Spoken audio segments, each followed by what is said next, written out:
पुराने चीन की घटना है। बहुत प्रसिद्ध है ये कहानी। चीन में पुराने चाइना में एक व्यक्ति रहता था जो संन्यास्त हो जाना चाहता था, बस खो जाना चाहता था। एक दिन वह अपने गुरु के पास गया। गुरु के सामने सन्यासी होने की इच्छा जताई। गुरु ने कहा कि तो सच में सन्यासी हो जाना चाहता है? ये सन्यासी दिखना चाहता है। उस व्यक्ति ने कहा, जब सन्यासी ही होने आया हूं तो दिखने का क्या करूंगा, मैं तो सन्यासी ही होना चाहता हूं। तो गुरु ने कहा, ठीक है, यह अपनी आखिरी मुलाकात थी, अब तो दोबारा मेरे पास आना। जब जरूरत होगी तब मैं खुद तेरे पास आ जाऊंगा। इस आश्रम में 500 सन्यासी, उन 500 सन्यासियों के लिए तुझे चावल बांटने का काम करना है। ऐसा कहा जाता है कि वह सन्यासी अगले 12 वर्षों तक चौखट के पीछे एक हल्के धीरे से कमरे में वंशावली उठता रहा। 500 सन्यासी थी उस आश्रम है। वह सबके लिए चावल को उठता, सुबह से उठता, चावल घुटता रहता, रात थक जाता तो सो जाता। 12 वर्ष बीत गए। वह फिर कभी दोबारा गुरु के पास नहीं गया। उसने भरोसा कर लिया था कि जब उन्होंने कही दिया है कि जरूरत पड़ने पर खुद आ जाएंगे तो बात करें। शुरुआत में तो उसके मन में कई तरह के विचार चलते रहता है, लेकिन जब पूरे दिन चावल ही कूटना है तो विचार करके भी क्या फायदा।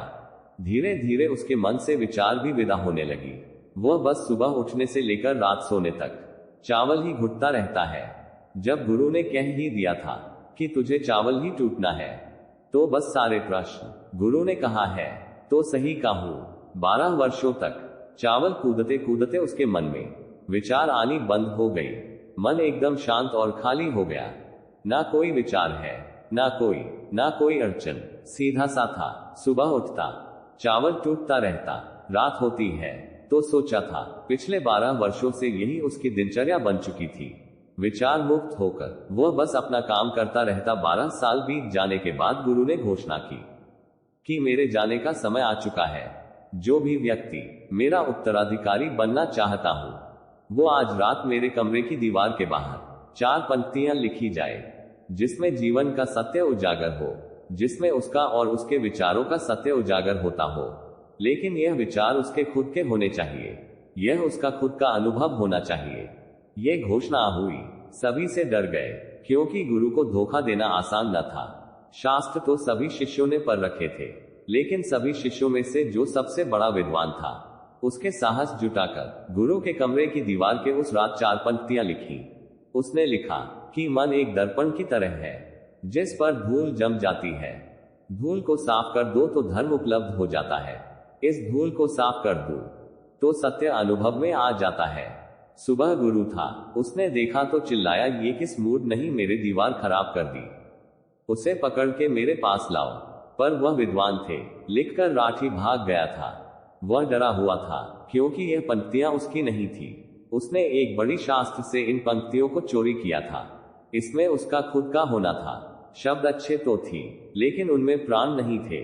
वहीं जाते समय अपने आश्रम के मित्रों से कह गया था कि अगर सुबह गुरु कहे कि वाह क्या बात कही, तो मुझे खबर कर दिया। लेकिन अगर गुरु पढ़कर क्रोधित हो जाए तो मेरा पता मत बताना।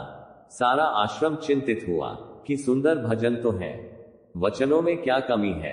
मन दर्पण की तरह ही तो है, जिसमें शब्दों की, विचारों की, अनुभवों की धूल जम जाती है। बस इतनी ही तो बात है। साफ कर दो दर्पण तो सत्य का प्रतिबिंब जाता है। लोगों ने कहा, उस सन्यासी ने बात तो बिल्कुल ठीक ही लिखी है, लेकिन गुरु जरा जरूरत से ज्यादा ही कठोर है। और अब देखते हैं कि इससे ऊंची बात गुरु कहां से लेकर आएंगे। ऐसी ही बातें पूरे आश्रम में चल रही थी। पूरा आश्रम गर्म था इसी बात को लेकर। ऐसे ही 4 सन्यासी यह बात करते हुए उस चावल कूटने वाले के पास से रही। उसने भी उन चारों की बात सुनी। उनकी बात सुनकर वह हंसने लगा। उनमें से एक ने कहा, तुम हंस रहे हो, बात क्या है? उसने कहा, गुरु ठीक ही तो कह रहे हैं, किस ना समझ नहीं लिखा। ये सुनकर चारों सन्यासी चौंकी और फिर बोले, तो पिछले 12 वर्षों से चावल ही घुट रहा है और हम शास्त्रों पर सर पटक पटक कर मर गई। टॉप 2 बताएगा कि क्या सही और क्या गलत। उनमें से एक ने कहा, तो क्या तो लिख सकता है इससे बेहतर कोई वचन। उसने कहा, पिछले 12 वर्षों से चावल को उठते उठते लिखना तुम्हें भूल गया हो, लेकिन बोल सकता हूं अगर कोई लिख दे। लेकिन एक बात याद रहे, उत्तराधिकारी बनने की मेरी कोई इच्छा नहीं।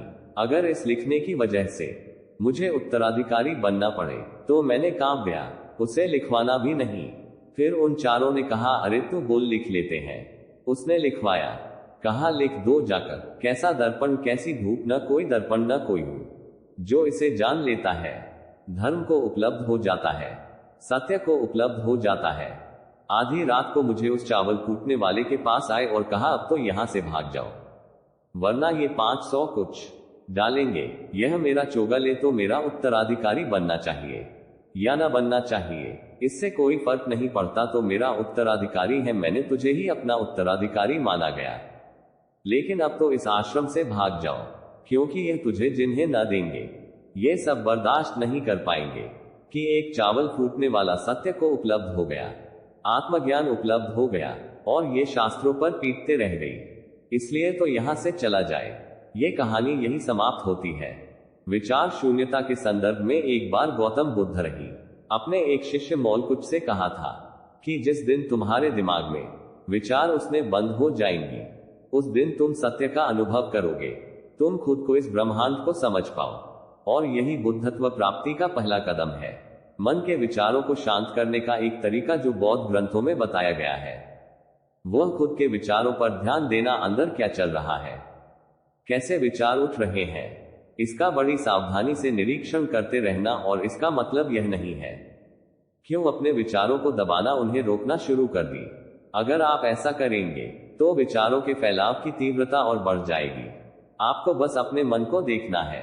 मन भटकेगा और बार भटकेगा, लेकिन जैसे ही आपको फिर याद आए क्या विचारों का निरीक्षण कर रही थी, आप तुरंत फिर से विचारों पर ध्यान देना शुरू कर दो। शुरुआत में आपको काफी परेशानी आएगी और मन बार बार भटकेगा थे, लेकिन कुछ दिनों बाद आप देखेंगे थी अब आप काफी लंबे समय तक अपने विचारों को अक्सर कर पा रहे हैं। हर तरह के अच्छे बुरे विचार मन में आ रही जा रहे हैं, लेकिन आप विचारों के साथ कोई छेड़खानी नहीं कर रहे। धीरे धीरे आपके मन में विचारों की उठने की तीव्रता कम होती चली जाएगी, और अगर आप इस प्रक्रिया में और गहरी होते चले जाते हैं तो आप पाएंगे कि आपके मन में विचार उठने ही बंद हो गए। अब आप बीते हुए कल और आने वाले भविष्य की चिंता नहीं करते हैं, अब आप वर्तमान में जीते हैं, और जो भी अभी इस समय आपके सामने ही, आप केवल उसी पर ही अपना ध्यान केंद्रित करते हैं। तो दोस्तों, ये कहानी आपको कैसी लगी कमेंट बॉक्स में जरूर बताएं। उम्मीद है इस वीडियो से आपको बहुत कुछ पता चला होगा, और अगर आप नए हैं तो हमसे जुड़ने के लिए इस चैनल को सब्सक्राइब करना मत भूलिएगा। धन्यवाद।